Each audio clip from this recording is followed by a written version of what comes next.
Good evening, creeps. It's Mystery Playhouse time. Tonight, the Whistler's strange story, Hit and Run.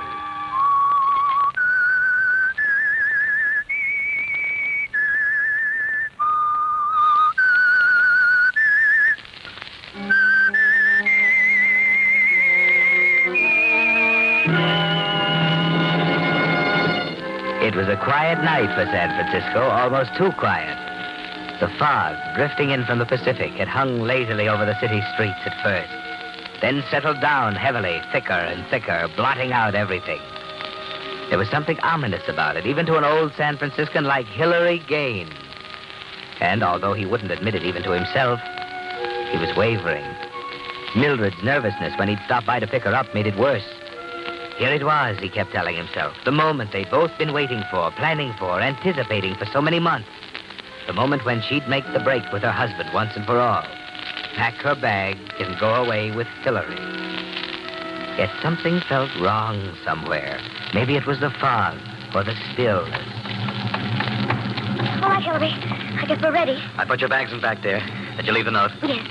You ought to be home any minute. Probably in a bar somewhere. Come on, let's go. Well, what's the matter? I don't know. Oh, now, wait a minute, Mildred, dear. I have the faintest feeling somehow. I'm afraid, Hillary. Oh, don't be ridiculous. Afraid of what? That's just it. I don't know. Neither do I. Come on, now, get in. You better roll up that window. Fog's beginning to roll in.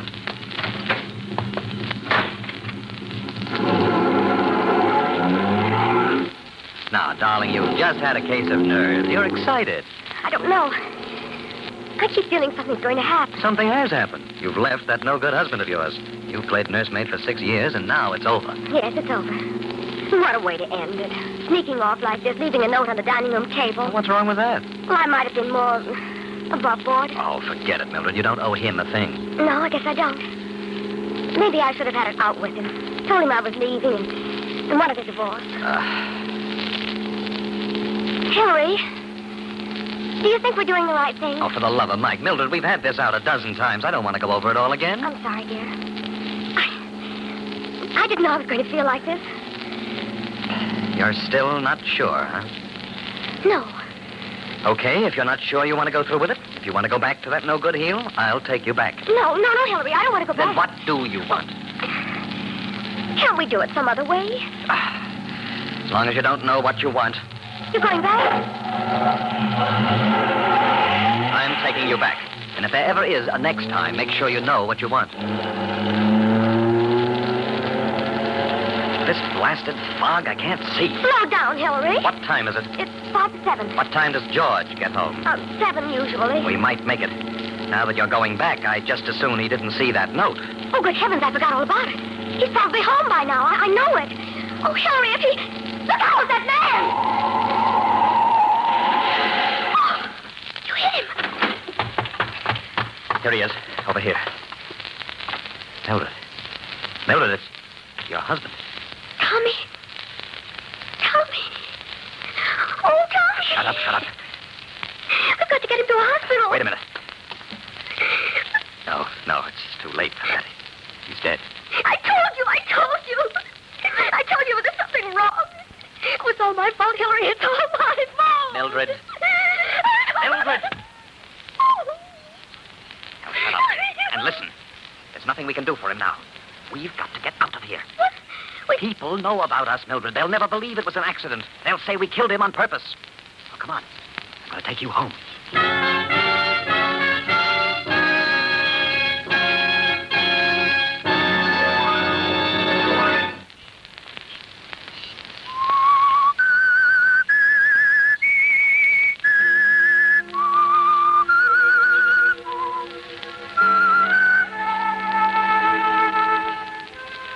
So you made a decision, didn't you, Hillary? You had a choice and you made it. You figure it's far safer to take a chance on a hit-and-run charge than to face the police and the prying neighbors and try to explain that it was pure coincidence that caused you to run down Tommy Hardwick a few blocks from his home. Pure coincidence that you happened to be riding with his wife, Mildred, at the time. Yes, it flashes through your mind during the few seconds you and she stand there in the fog looking down at him. And you think it over carefully as you lead her back to the car and take her home. You'd better sit down for a minute. That's it. Did it really happen, Hillary? Did we do it? Is he dead? Take it easy, dear. It's going to be all right. It doesn't seem real. The fog, silence, looking down at him lying in the mud. Oh, Hillary. Mildred. I can't help it. What have we done? Listen to me, Mildred. I can't think about it I said anymore. listen to me. Please, Hillary, please don't. I know, I'm sorry. You may as well face it. There's only one way out.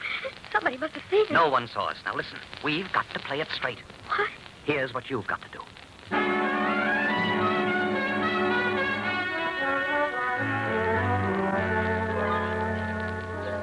Hello? Robinson Finance Company, please. Hello?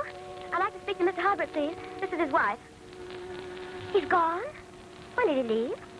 But that's 2 hours ago. I don't understand. All right, thank you. But you see, I thought Mr. Hardwick might have stopped off at the club on his way home. He's over an hour late now, and he hasn't telephoned. When did you last see him, Ed? But he's never been this late before. I've had dinner ready for now. Oh, well, maybe I'd better, Ed. I'm worried sick.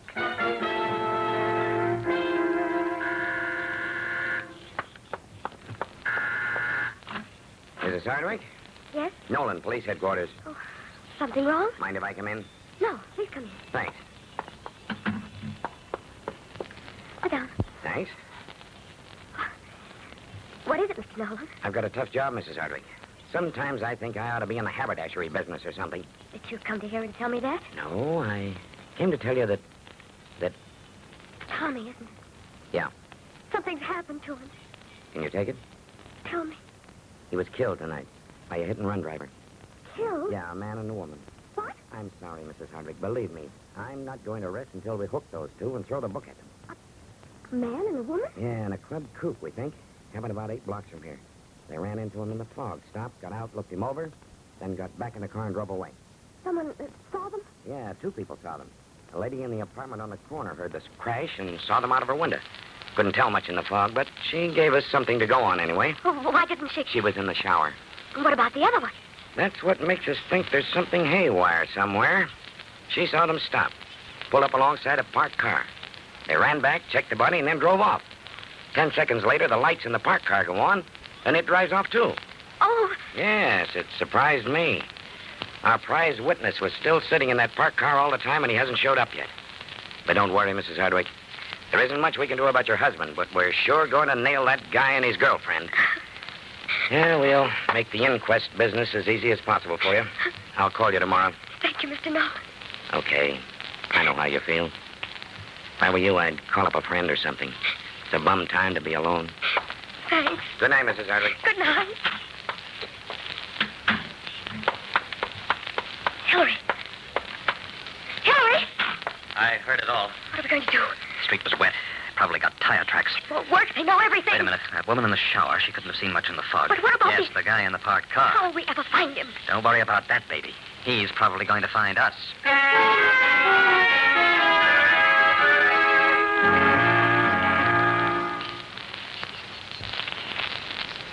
Yes, Hillary, the man in the parked car is a problem, isn't he? It's obvious he saw everything. He was close enough to even see your license number in the fog. Close enough to hear what you and Mildred said to each other before you drove off. For the next day or two, you can feel the sword hanging over you, and you tense yourself, waiting for it to drop. But strangely enough, nothing happens. The inquest goes off without a hitch. The woman in the shower offers nothing in addition to her original statement. You have the dent in your fender repaired, manage to find 4 second-hand tires, and you dispose of the ones on your car. A few more days pass. You begin to relax a little. Perhaps the man in the parked car has reasons for keeping out of it. Being involved as a material witness. Yes, maybe that's it. Then a week later, you're sitting at your desk at the office when...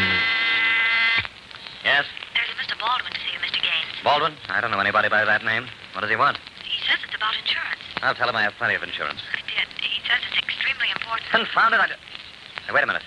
What kind of insurance? Just a moment. Accident insurance, Mr. Gaines. I see. Send him in. I apologize for intruding, Mr. Gaines. I realize you're a busy Sit man. down. Oh, thank you. To set you straight, Mr. Baldwin, I'm already insured up to the hilt. My lawyer advises me I'm covered for all possible contingencies. Of course. My card, Mr. Gaines. Yeah. I've been connected for some years with the Valley Indemnity, a most reliable company. I see. And in addition to the coverage the company offers, I do a little underwriting on the side. You see, although the insurance business is one of our oldest and most venerable professions, we have yet to devise a policy which covers all risks. What do you mean by that? The human factor, Mr. Gaines, is one that no one has ever been able to reduce to statistics. And consequently, is a risk no company can afford to underwrite. Will you please be specific? Well, you're obviously a man under pressure, Mr. Gaines. I dare say you're in need of the type of coverage I'm offering you at this very moment. You see, I'll protect you from loss resulting from, well, shall we say, hasty and unwise decisions. Now, see here. Just a moment, Mr. Gaines. To be specific, the decision you and Mrs. Hardwick made the other night at 15th and Maple Streets. I happened to be there at the time, and I said to myself, now there's a man who needs insurance. I see. And what's the premium? I thought you'd understand. Of course, I'll write up our customary public liability policy. That's about $30. And the premiums on the other coverage runs rather high, Mr. Gaines. Yes, I expect they do. Shall we say $470? That makes it an even $500 in all. And how long does the coverage last? Well, I've been thinking for some time about changing my connections. They tell me there's lots of opportunities in South America. When are you leaving? Very soon, I hope. So do I. All right, Mr. Baldwin. I'll buy your policy. And I hope you're not kidding about South America.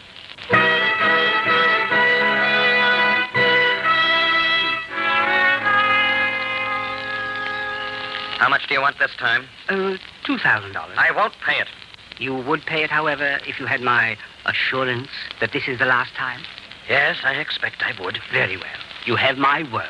I'll drop by this afternoon for the cash. Now, an oil well is one of the most profitable of investments, Mr. Gaines, and I'm sure you'll find this venture a wise one when you consider the future, of course. Oh, by the way, I expect to be leaving next week.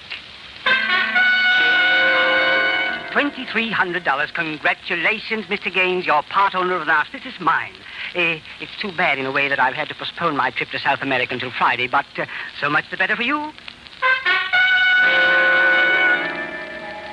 You dirty leech, get out of my office. Now, wait a moment, Mr. Gaines. I'll kill you. I knew you'd come to that eventually, so I made provision for it. You see, I've written a complete account of the unfortunate affair at 15th and Maple Streets to be opened and read publicly in the event of my death. You've thought of everything, haven't you? I'm pleased to think so. Now, I think it would be rather unwise for you to make another unfortunate decision, don't you? Especially in view of my projected trip to South America.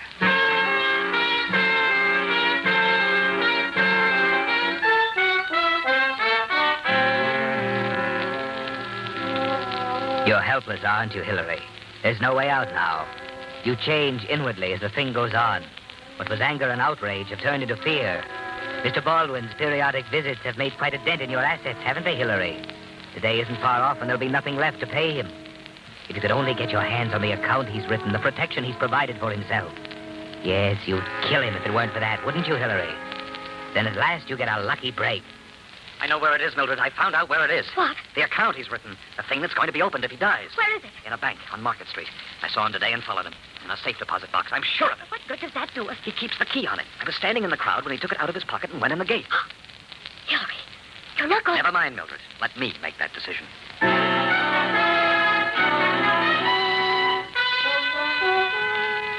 You've made that decision already, haven't you, Hillary? You've known for weeks that there was only one way out. And the moment you saw him walk into the safe deposit department in the bank on Market Street, you decided to take the chance. You follow him home a few days later. Note the garage where he keeps his car. Watch him as he walks the block and a half to his apartment on the other side of the street. That's important, isn't it, Hillary? He lives on the other side of the street from the garage. You were careful to notice he wasn't recognized at sight by the guard at the bank, and gather that he hasn't been in the city long enough to be known. That fits, too, doesn't it? So it's all planned carefully when he calls you a few days later. Now, first of all, Mr. Gaines, I want to impress on you that I have my reservations. I'm leaving Monday for South America. Yes, of course. Now, there are a few matters I'd like to clear up before I leave. I must deliver your insurance policy, of course, and then Then there's the matter of the radium. Oh, it's radium this time, huh? Yes, an exploration company I'm incorporating. I'm sure you'll be interested, Mr. Gaines. I'll call on you sometime tonight. Look, if you don't mind, I'd rather call on you. Will you be home tonight? Well, I expect to be home later in the evening. What time? About 10 or so. Is there some reason for this, Mr. Gaines? Yes, a very important one. I'll explain when I arrive. I see. Very well, Mr. Gaines. I live at 2201 March Way, apartment 308. All right, Baldwin, I'll be there. 10 o'clock. 10 o'clock.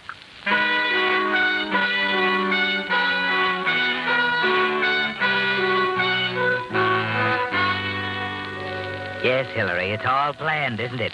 At 9 o'clock, you're sitting in the coffee shop across the street from the garage in which Mr. Baldwin leaves his car. You thank your lucky stars for the weather. The fog has rolled in again, making it difficult to see clearly more than 100 feet. Promptly at 9:45, you see his car roll into the garage entrance. And 2 minutes later, you're sitting at the wheel of your car, waiting for him to come out. Suddenly, you recognize him as he comes out, the plump figure, the rolling walk. You wait until he gets halfway up the block, about to cross, and then...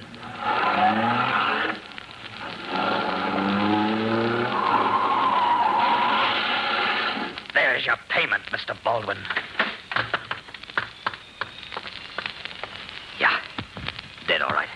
Now, the keys. Yeah, his wallet. There we are. Hey! Hey! What's happened here? Officer, I'm afraid Let's see. Looks like I killed him. Yeah, he's dead, all right. Good thing you stopped, though. I'd hate to see you pull hit and run after it was all his fault. Huh? Oh, these dumb pedestrians. What was that? I'll have to take your name, of course. Know who he is? What? No, I don't. Well, we'll have to check. Will I be held for murder? No, don't worry about it, mister. I saw the whole thing. Guy stepped out from behind a parked car in the middle of the block. No, we won't have to hold you.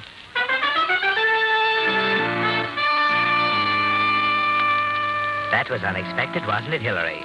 You can't help wondering about the unbelievable stroke of luck that night as you set Baldwin's driver's license before you and practiced his signature over and over again. 10 times, 100, 1,000. Finally, you're ready now for your visit to the safe deposit box tomorrow. Excuse me, please. Pardon me, sir. Pardon. Yes, sir? George Baldwin, box 1438. Okay. Sign here, please. You got your key? Yeah. There you are. All right. Oh, Baldwin, 1438. Now, let me see. I got a note here. A what? Just a minute here. All right, here it is. It's about the rental on the box, 3.5, due on the 15th of last month. Well, I'll take care of it right away. Must have slipped my mind. Okay, this way, please. Yeah, thank you.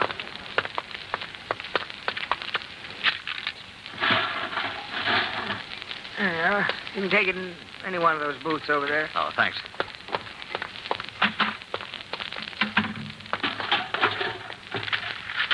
Fines. Cancel checks. Ring.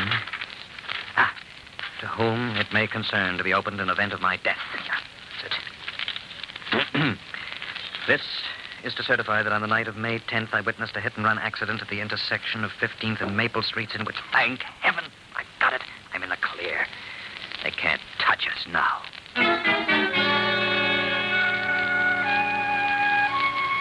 So things are looking up, aren't they, Hillary? It isn't hard to find answers for the routine questions they ask you at headquarters. You obeyed the laws of the letter, didn't you? Stopped immediately, did everything you could for the victim, cooperated with the officer. You're sure now that they can't touch you, now that the letter marked to whom it may concern is gone, the wallet and the keys disposed of. Mr. Baldwin has been paid off, hasn't he, Hillary? In the only currency he understood. But a week later, when you drop by to see Mildred, you find her a little skeptical. Hillary, dear, you shouldn't have come. You know we agreed it was best to stay apart until Mr. Baldwin... Don't worry about Mr. Baldwin, Mildred. I told you he won't be back. But how can you be sure? He's a chronic liar. Everything he's told you, everything he's I promised. told you he's through. I had it out with him once and for all. Oh, I don't believe it. He'll be back. He won't stop until you've given him every penny you Mildred, have. please, forget Mr. Baldwin, will you? How can I? He's ruined everything. Who's that? I don't know. Answer it. I'll be in the bedroom.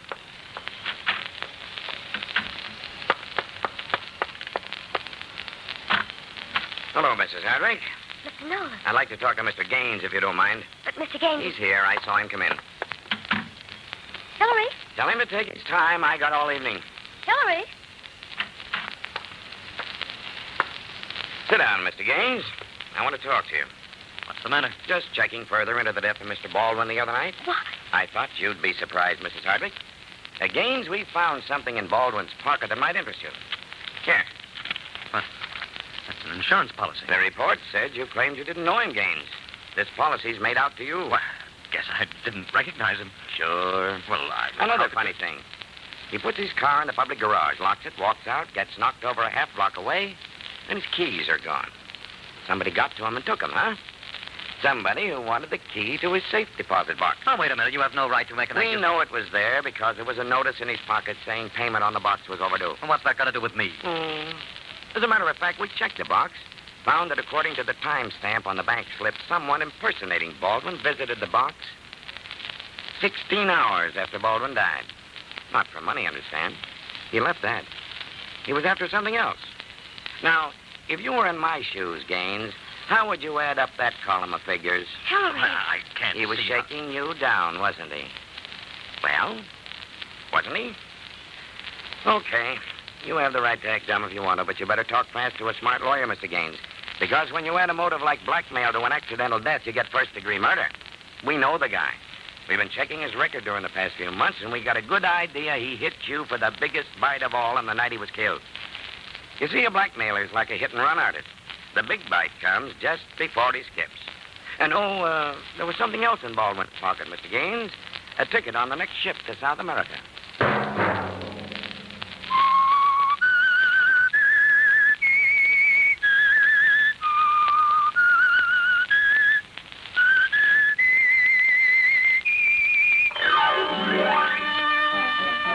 Thank you, Mr. Whistler. Now, this is Hunter Galloway saying good night. Sleep tight. You've been listening to the OTR Gold Network. Find more classic radio at otrgold.com.